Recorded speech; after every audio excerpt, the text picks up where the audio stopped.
Hello and welcome to the Narrowboat Experience. I'm Kath. I'm Anna Marie. One of the most popular questions we get asked is about pets on a narrowboat. As you know, we have 2 cats. And we've also teamed up with our friends Joe and Michael from the channel Minimalist to talk about dogs on a narrowboat. That way, George.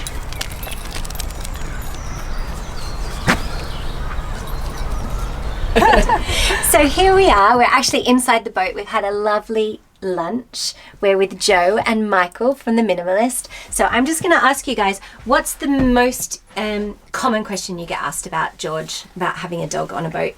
Probably his safety around locks, because I guess that's where the biggest danger is. So what we tend to do is, he's not on the boat. Other dogs are fine being on boats in locks, they don't mind it, but he goes a little bit crazy if he's on the back of the boat. He doesn't like it at all. So I tend to have him outside the lock, and we'll secure him to whatever we can. So a bench or a tree just by his lead, and he's really chilled out, just waiting. He knows the routine. He knows when the boat's going that I'll come and get him and walk off. And it's just one less thing to worry about, because when you're in the lock, there's so many things you've got to keep an eye on to keep the boat safe and to keep us safe. So just having him out of the equation is much better for us. And so what main kind of seasonal concerns do you have about George? So the narrowboat is hot and it's cold. Well, in summertime it can get like amazingly hot, and definitely hotter than is safe for a dog. So we haven't got like a cooling coat. They do exist. We tend to just basically get him wet, and it evaporates off and keeps him cool. And conveniently, there's a canal out there. Yeah, and he is a very good swimmer, and especially when it's warm enough. We're lucky. George is fairly reticent to jump in. Like he'll take a few seconds to think about, is this something I can do safely? If there's no sort of drop, he'll just go straight in. But if there is a drop, he'll wait, and generally I'll have to be like, okay, George, go in, or even toss in the ball for him. But he's a very strong swimmer, so we don't really worry about him being able to float. It's more just get out. So in the summertime, he'll go in and swim, and that'll keep him cool. We don't let him stay on the boat in the summer when we're off the boat at all. If it's warm enough that we're going to vacate the boat, then we take him with us. Wintertime, there is much more of a concern, especially when the canal freezes over, because he isn't aware of ice. Like, he just doesn't know that it could break underneath him. He has walked on it before. He has walked onto it, and he's sort of fallen through and then just been like, Dad, help me. And for this reason, well, for basically the reason of getting him out of the canal, he always has a harness on. We have a like good quality harness with a good grip on it, because trying to get him out by the scruff is really difficult, because when he gets wet, he gets slippery. So the harness just eliminates that problem. But we don't let him on the ice. We don't let him on the ice ever, no. And we've worked hard to keep him from stepping towards it. In the winter, I try and keep him away from the side, because he likes to run right along the siding. And in the summer, I don't worry about that, because if he slides in, which every once in a while he gets his footing wrong and he goes over, and he's always very shocked. But if that happens, he'll be fine. In the winter time, especially when I'm far from the boat, I'd be a lot more worried about it. So I tend to have him on the lead and kind of keep him away from the siding.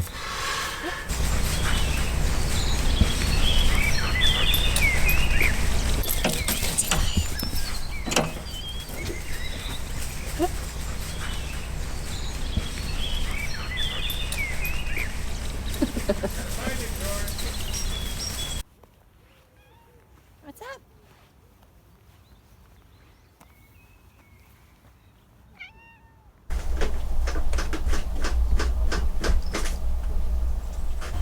Having cats on board is a little bit different to having dogs. There are 2 main concerns that we focus on. The first one is cat safety. Yeah, we're constantly worried about the safety of our cats on the boat. That covers when we moor up and when we're moving. So it covers everything. So I made these little cat on board signs, and they go out when we are moored up, so that people who are walking the towpath know that there's a cat on board, and that's really good if you're a regular dog walker and you don't expect to see a narrowboat and you don't expect to see a cat, and sometimes you let your dog off the lead. Then that kind of just gives people a little bit of a warning, because what dogs will sometimes do is stick their noses into the stern or the hatch, and what the cats like to do is they like to Protect their home. And they do, like, they have run after dogs before, so I like to give a little bit of a warning to dog owners, and I just think it's polite as well to say I have a cat, because people don't always expect it. Just as a side note for our cat's reputation, they only chase dogs once the dog has either got on the boat or made a considerable effort to get in. So more than just their nose in the hatch, like a whole head and shoulders in the hatch. I love how you're protecting their dignity. They're not vicious cats. You will have seen ours are the most placid cats, and if the most placid cats are going to chase a dog, then you've got to think, what if your cat is a little bit more aggressive than ours, what they might do. Yeah. So it's also the safety of our cats and the safety of other animals around us. Yes. Another thing we're really careful about is choosing where we're going to moor up. So we don't like to moor near busy roads where there's a direct access to the road from the towpath. If the road's on the other side of the canal, that's fine. But the main reason for that is because we don't want our cats to go wandering off and get hit by a car. And I think the thing is as well, they used to be suburban cats. Yeah. So Munchie does love a backyard. If we ever are thinking, where is Munchie, and there's a bunch of backyards near the towpath, he is going to be in that backyard trying to get double dinners. When we are moving the boat, we keep the cats locked up inside, so we'll always have all of our doors and windows in. And the reason for this is because we don't want to lose the cats whilst we're moving along. If they come out on the stern with us, which does happen occasionally, we are very careful that we're not going near bridges or anywhere near the towpath where they could make the jump to land. And that's not to say that they want to escape from the boat, it's just they love rolling in the dirt.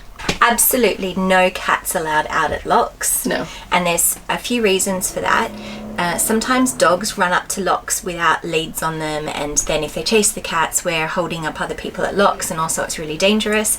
And also, if your cat falls into a lock and you have the paddles open and you are emptying a lock, then there is no way in the world that that cat is going to be able to fight against the current. People think, I've heard people walking past on the towpath and they think that lock safety with pets is because they can't climb out because the walls are straight, and that's true, but it's also a big current pushing all that water out, so they're just going to get exhausted, and that's really dangerous. So absolutely no cats out at locks. The other question that people ask a lot is, how do your cats come back? How do they know where they live? Don't you lose them ever?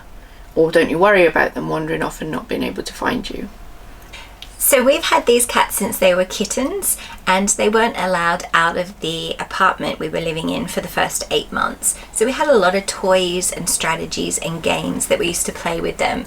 And that's transferred really easily onto the boat. So they don't go out. When we initially moor up, they don't go out unsupervised. Cats cats sleep for 16 to 20 hours a day. So if you're exercising them for 4 hours or 20 minutes here every now and then, they're going to be okay, they're going to be engaged. It's just more about regulating their outside time. When our cats were kittens, we food trained them. So that means that whenever they went out, they would go out hungry, and they would know to come in when they heard the pss, pss, pss, pss sound, and that they would be getting their dinner. This has worked really well on the boat because they do generally come, or at least answer back when we're out making the pss, pss, pss sound on the towpath. We've also never let our cats out at night. This was something that we applied when we lived in an apartment, and it's the same now. Alice has only been out once until 3 a.m, but that was because she was stuck in a tree. Yeah. And we were out there with her trying to get her out of the tree. Yeah. We don't let them out at night for several reasons. The main one being that we don't want them to fall into the water and we're worried about their safety. And the other is for presence. It's the peak time for them. Their eyesight's at its best. we don't want them catching wildlife, and we don't want them bringing it in for us. Yeah.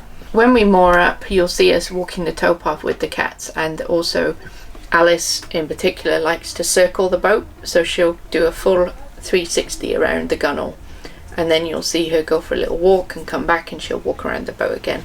And that's all about them building up their territory and becoming familiar with their area. And understanding how to come back to the boat. So lots of the questions are, how would the cats come back to the boat? And that's through smell. They know what the boat smells like, and that's why they do their trips around the outside of the gunnel to have a look. And also, that is also the answer of why we don't let them out at night, because we just don't want them out patrolling, and we want them to be able to know where the boat is and to come back to the boat. So that's all about cat safety on a boat, but I did want to answer 2 other very frequently questions that we get. The first one is about harnesses, and the second one is about a GPS tracker. We do use harnesses for the cats. They were not trained as kittens to wear harnesses, so they're not incredibly comfortable in them.